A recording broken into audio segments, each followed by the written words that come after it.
The sun dipped low, casting long shadows across the Frankish coastline, a tranquil scene soon to be shattered. Welcome to Cryptic Mystic Vault, where we explore the enigmatic tales and unsolved puzzles of history. On the horizon, a dark stain appeared, growing with terrifying speed. Longships, sleek and deadly, their prows carved into fearsome beasts, sliced through the waves. These were no merchants, no peaceful travelers. These were Vikings, Norsemen from the north, driven by greed and the lust for glory. They came ashore like wolves upon a flock of sheep, their axes gleaming under a cold, indifferent sun. Villages were put to the torch, their cries for mercy swallowed by the roar of the flames. The monks, custodians of ancient wisdom, watched in horror as their monasteries, repositories of knowledge and wealth, were plundered. The Vikings had arrived, and their hunger would shake the very foundations of the Frankish kingdoms. The rivers, once lifelines of trade and prosperity, became highways for these raiders. The Seine, the Loire, the Rhine all provided passage deep into the heart of Francia, carrying the Vikings and their reign of terror far inland. No town, no monastery, no stronghold felt safe from their reach. Fear, stark and unrelenting, became the constant companion of the Frankish people. This was not mere raiding, not simple plunder. This was an invasion, a wave of destruction washing over a land struggling to find its feet after the passing of its greatest king. The Vikings had chosen their moment well, and for a time it seemed that nothing could stand against them. Charlemagne, the great unifier, the father of Europe, was gone. His vast empire, stretching from the Pyrenees to the plains of Germany, was no more. In its place stood three squabbling kingdoms ruled by ambitious sons and grandsons, each more concerned with consolidating their own power than with presenting a united front against this new threat. The Vikings, masters of opportunism, saw this division, this weakness, and they exploited it ruthlessly. They were like wolves picking off a herd of musk oxen, separating the young and the weak from the protection of the strong.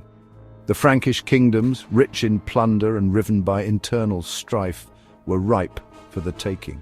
The Vikings were not simply barbarians, though their cruelty was legendary. They were skilled navigators, their longships capable of sailing far upriver, bypassing whatever defences the Franks could muster. They were fierce warriors, their axes and swords reaping a bloody toll on the poorly equipped and often poorly led Frankish levies. And then there was the psychological impact. The suddenness of the attacks, the ferocity of the Vikings, the sheer alien nature of these men from the north. It all combined to create a climate of terror that spread faster than any longship. The Franks, once proud inheritors of the Roman legacy, were forced to confront a terrifying truth. Their world was changing and the old order was crumbling before their very eyes. The year is 845. A vast fleet of Viking longships appears on the horizon, their dragon-headed prows cutting through the waters of the Seine like knives. At their head, a figure of legend and fear, Ragnar Lothbrok. His name alone is enough to chill the blood, for it is whispered that he is descended from Odin himself, the All-Father of the Norse gods. Paris, the city of light, cowers behind its ancient Roman walls. But these defences, once formidable, are now crumbling with age and neglect. The Vikings, sensing weakness, launch their assault. They batter the gates, their cries echoing through the narrow streets, a chorus of death and destruction. Charles the Bald, grandson of Charlemagne and ruler of West Francia, is caught in a desperate situation. His armies are scattered, occupied with putting down rebellions and fending off rivals. He cannot hope to defeat Ragnar in open battle, and so he chooses a different path, a path of humiliation. He pays.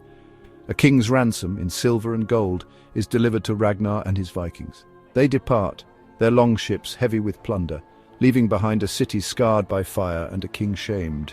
The year is 845, and the Vikings have shown the world that even the mightiest of kingdoms can be held hostage to their fury. The year is 885.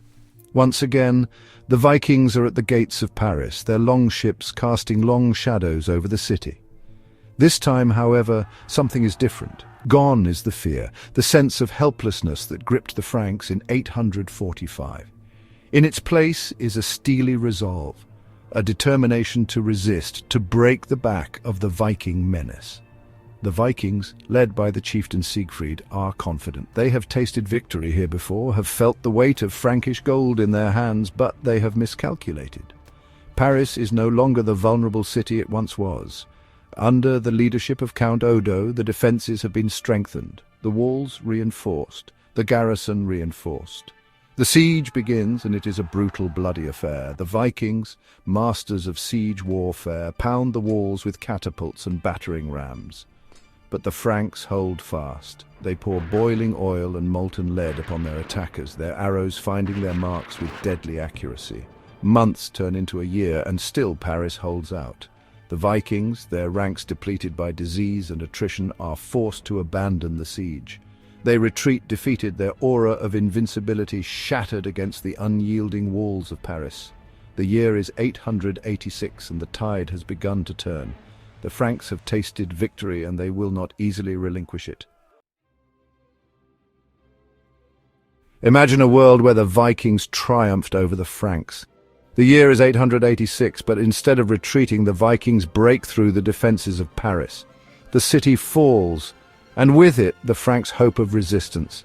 Siegfried, the Viking chieftain, establishes a new order, and the once mighty Frankish kingdom is now under Norse rule.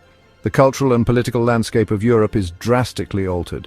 Viking chieftains carve out their own territories, leading to a more fragmented continent. Norse culture and language begin to dominate, influencing everything from architecture to daily customs.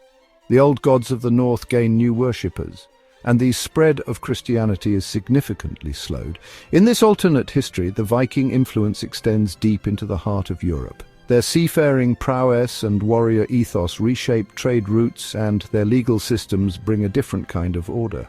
Castles and fortresses bear the marks of Norse craftsmanship, and the sagas of Viking heroes echo through the halls of power.